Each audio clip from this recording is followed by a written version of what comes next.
This is Lecture 3, Review of Populations versus Samples. Throughout the rest of this semester, you will be using statistics to determine if an independent variable has a statistically significant impact on a dependent variable. In this lecture, I'm going to give you a basic introduction to the reasoning behind finding statistical significance. Although this is just a basic introduction, this lecture will probably be a bit hard to understand at first. So take time to watch the lecture slowly and give yourself time to think more deeply about the material. In addition, I will be using a lot of math symbols in this lecture that I will ask you about in the homework.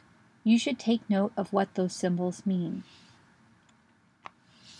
By the end of this lecture, you should be able to understand why it is difficult to make inferences from one sample, be familiar with the Z distribution, and be familiar with the T distribution. So as we discussed in the previous lecture, one of the goals we have when we collect data is to calculate statistics so we know what the typical cases in our population look like. For example, let's say we're interested in examining data on the percent of people living below $2 a day in all less developed countries, or LDCs. We would want to know how many people typically live under $2 a day in LDCs. In this case, our population includes every single less developed country. In an ideal universe, we would be able to collect data from our entire population of cases. I collected data for this variable from the World Bank, and it turned out that the population mean, mu, was 34.8. So on average, 34.8% of people live below $2 a day in less developed countries. Unfortunately, we normally are not able to collect data on every single subject in our population. It may be very expensive and/or time-consuming to collect data for every single subject. The data may not even exist for every single subject. As a result, we normally work with samples. Our samples include a subset of subjects from our population. We assume the statistics that we calculate from our sample, such as the sample mean, approximately reflect the population parameters, such as the population mean. For example, I drew a sample of 10 random countries from the LDC population, and the mean of the sample, x bar, was 29.4. As you can see, 29.4 is lower than 34.8, but without knowing the true population mean of 34.8, we would make the conclusion that 29.4% of people in LDCs live below $2 a day. I drew 9 more samples from the LDC population, each with 10 randomly selected countries. Then I calculated the sample mean for percent living under $2 a day for each sample. Recall that the true population mean was 34.8%.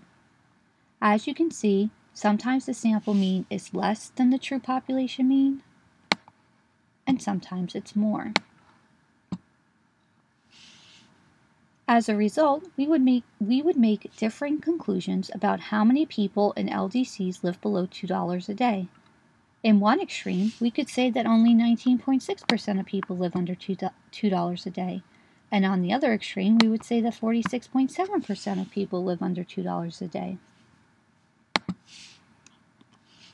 So our sample mean does not always equal our population mean. This is a problem because we use our sample mean to estimate our population mean. We make conclusions based on this limited information. We have similar issues when estimating variance and standard deviation. Recall that these statistics tell us how our data are distributed with respect to how often observations deviate from the mean. Our population standard deviation, sigma, is always less than the sample standard deviation, s.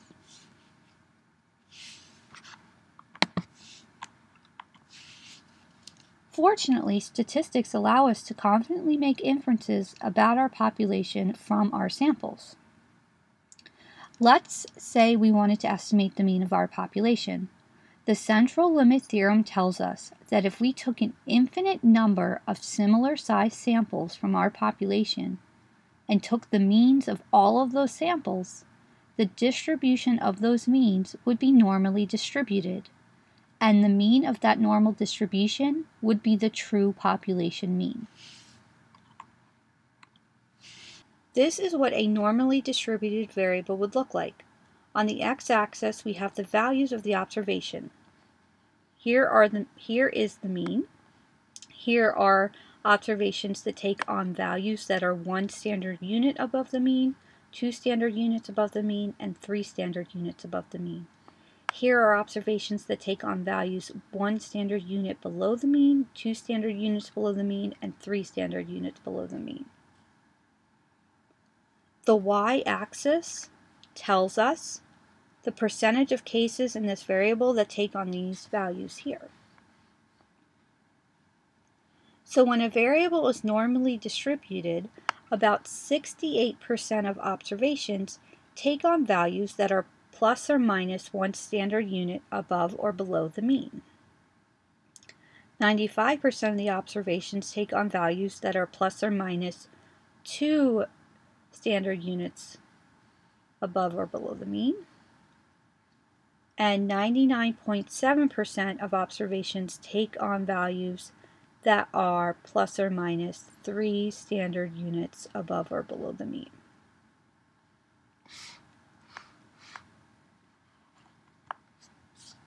Note that these standard units take into account the standard deviation and sample size, which we will discuss later in the semester.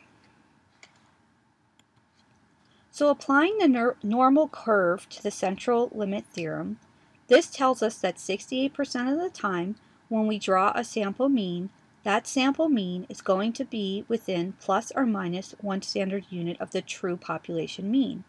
So more than half the time, our sample means are close to our true population means.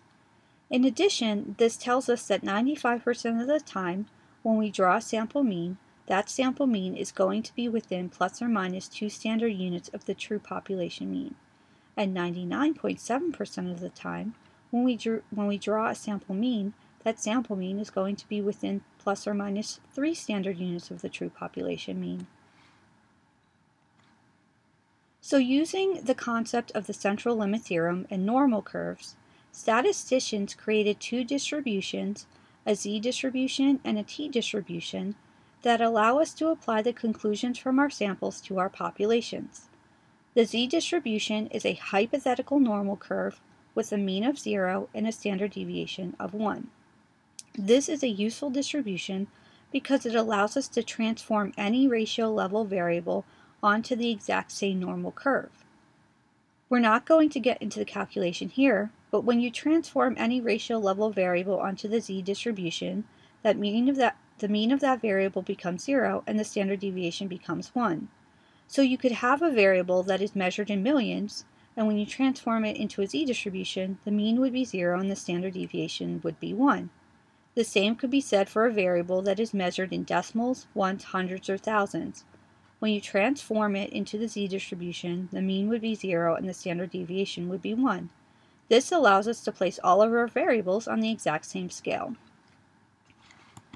And remember, the z-distribution is normally distributed. The z-distribution allows us to calculate a confidence interval around a mean. So instead of making a specific estimate for our population mean, we say the mean is within a certain range.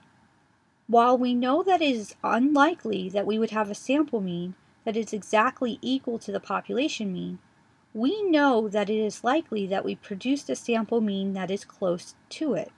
So the range allows us to predict that the true population mean might be slightly lower or slightly higher than our sample mean. Now, there are many assumptions underlying the z-distribution that we will not get into in this lecture.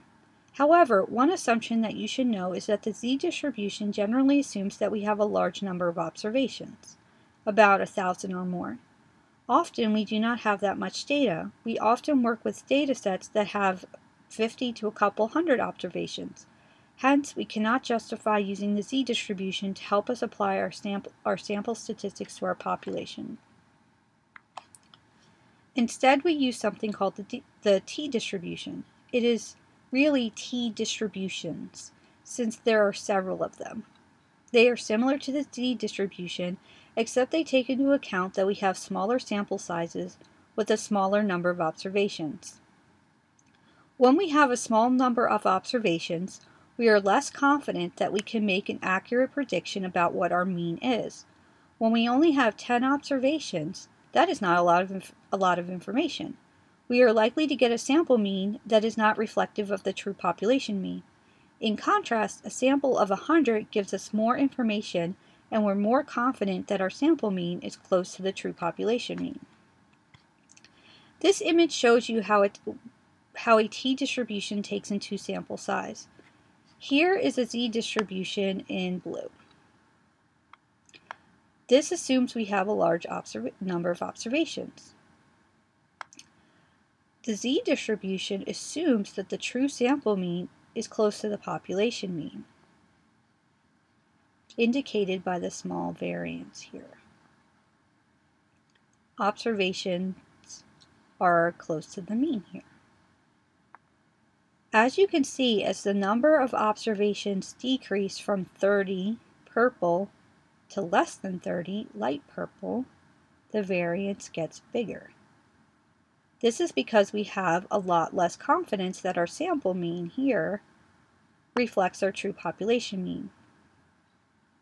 This means that the true population mean could be far away from our sample mean.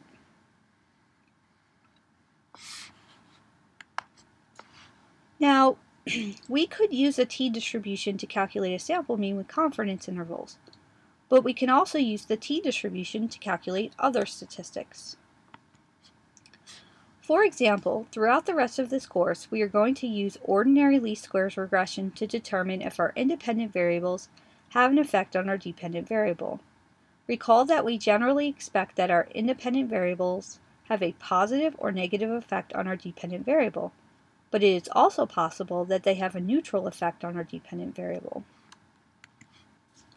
Ordinary least squares regression allows us to determine if the effect of the independent variable on the dependent variable is positive, negative, or neutral. In Lecture 5, we will talk about how to specifically calculate an ordinary least squares regression. Putting it into simple terms for this lecture, when we calculate an ordinary least squares regression, it is as if we place our independent variable on the x-axis, our dependent variable on the y-axis, plot the points here, and then draw a line straight through the middle of these points, and then find the equation for this line. This is just an example where I had GDP per capita as the independent variable and net migration as the dependent variable. The equation would be something like the dependent variable equals the slope times the independent variable plus the y-intercept. The slope tells us if the independent variable has a positive, negative, or neutral effect on the dependent variable. Now we can apply the central limit theorem to ordinary least squares regression. If we take an infinite number of random samples and calculate the slopes between the independent and dependent variables in all of those samples, the slopes would be normally distributed, and 95% of the time, we would get a slope that is close to the true slope.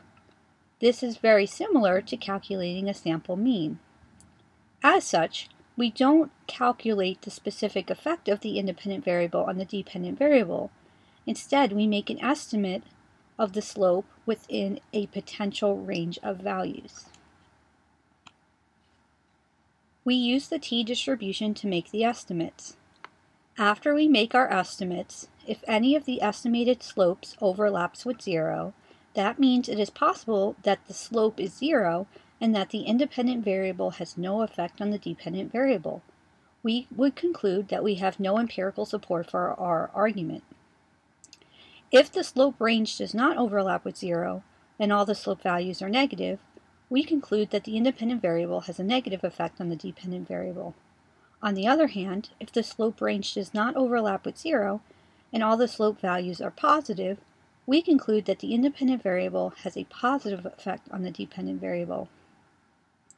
In Lecture 5, we will start working with ordinary least squares regression and using the t-distribution to determine whether our independent variables have an effect on the dependent variables.